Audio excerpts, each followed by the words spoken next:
tosisa de hiditra amin'ny fialan-tsasatra lehibe ny mpianatra tsiraray avy na ireo mpianatra maka ny diplôma frantsay zany na ireo mpianatra maka ny diplôma eto amin'ny firenetsika noho izany avy de am'zany fotoana fialan-tsasatra zany de mahafinaritra ny mianatra fiteny hafa mandritra ny taom-pianarana de misy ny fianarana ny teny sinoa atao amin'ny école petini zany hoe mainatra ny teny sinoa miteny manoratra eo amiko anefa de tsy ampy ny fianarana an'izay teny sinoa fotsiny zay eo amiko koa de tsy ampy ny fianarana ny teny anglisy teny frantsay zay fa tena mahazatra antsika mianatra an'izany sy ny sisa misy zavatra tsy nieritreretintsika loatra de hianatra ny teny eto amin'ny tanytsikitsika zany hoe maro ny fiteny tsy mitovy eto amin'ny tanytsika samy malagasy tsika fa zao ny mahasamihafa azy ohatra hoe ny fiteny ny tular de anao miteny azona ihany ane ny tia ny teneniny fa be de be ny vocabulaire ny kolotsaina tsy haitsika am'ireny faritra ireny de ny école petini zany de manana ezaka lehibe mba ampifandray ampiray ny feo ka ny feo avoakany avy any amin'ny faritra anankiray de hoain'ny faritra anankiray ny feo avoaka avy any amin'ny faritra anankiray de hoain'ny faritra anankiray ny dikany tsika manko azadino fa misy foko valo amby folo ary foko valo amby folo samy manana kolotsaina samy manana fiteny ary ireo fiteny samy hafa reo no ezahana ho hoainy tsirairay ao anatin'ny sehatra ny fampianarana tokony hiditra zany satria azadino fa malagasy de iray ihany na avaiza fiaviana na avaiza fiaviana de iray ihany tsika malagasy ny école petini zany mandritra ny fialan-tsasatra io na tsy mpianatra atao amin'ny école petini arany zanakao na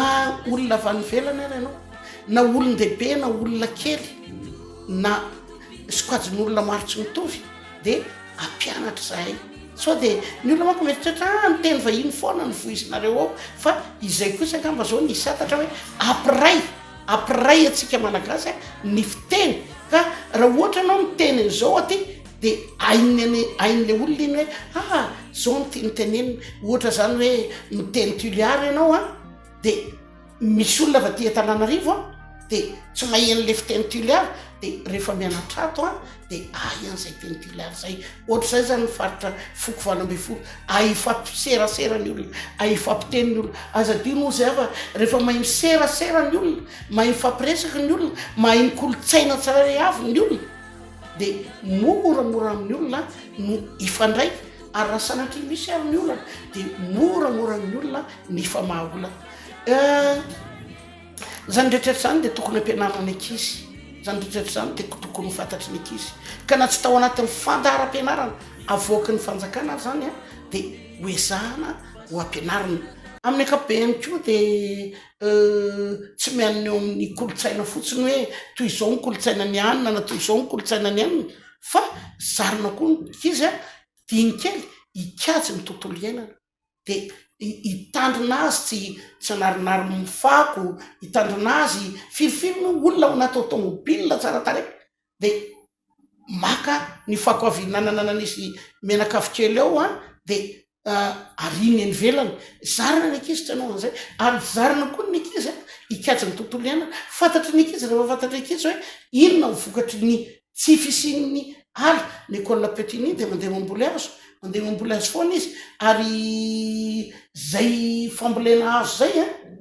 raha ny azo efa mivolena tamin'ny fotoan'andro zao de efa lehibe tsy nianina fotsiny hoe namboly de namboly fa nikolokolo ary tamin'ity taona ty koa ary zahay de niverina nandeha namboly azo ndray ary de zay voly azo zay ny anehoana amin'ny ankizy mihitsy hoe ity azo volenao ity de zao vokatra tsara azo amin'ny fambolena azy.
fanoriana dia misy hotantarana ho an'ny taranaka hoe izay namboly azo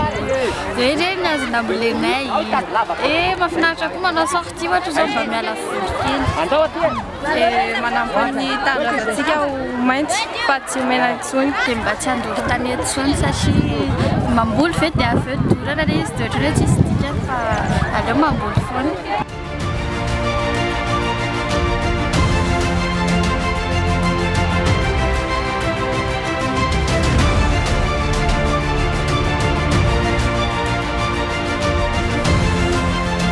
Efa betsaka ny olona mandoro ala dia tsy hitan'zareo hoe amin'le dia lasa simba rivotra iainana na mahita ny ankizy rehetrarehetra mamboly azy raha dia to dia mahita hoe mitsinjo ny hoavin'ny firenena. Ny fambolek'azo dia miaro ny fiotsahan-tany ary tianay ary namboly azy izay satria tianay ho nosy maitso indray Madagasikara.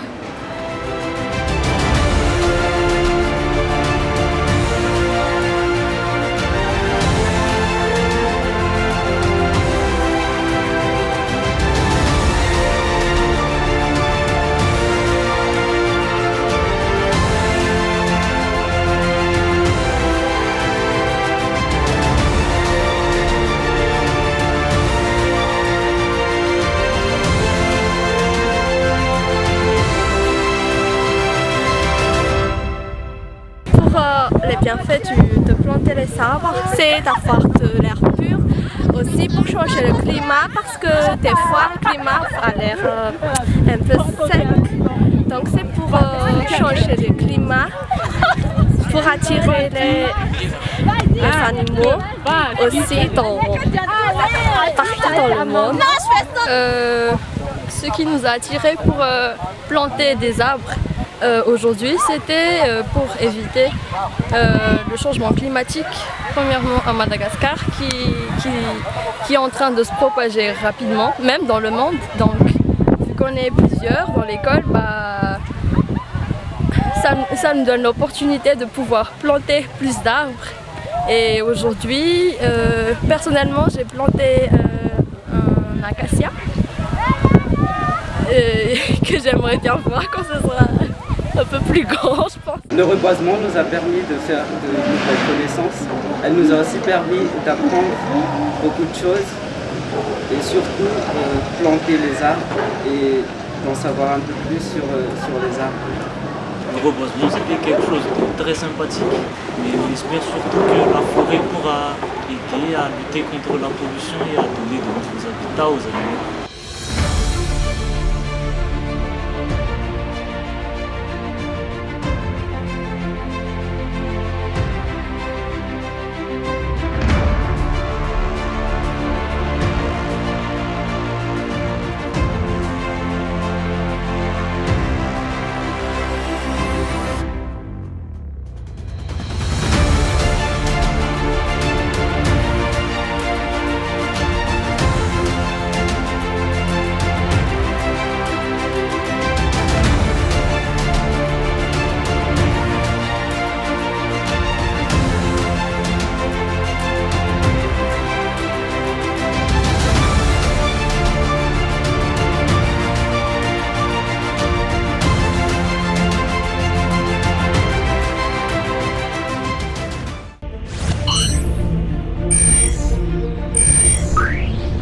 raha ho banjinina ka ho fitinina ny zavatra misy zay nyresadresahako teo dia iray malagasy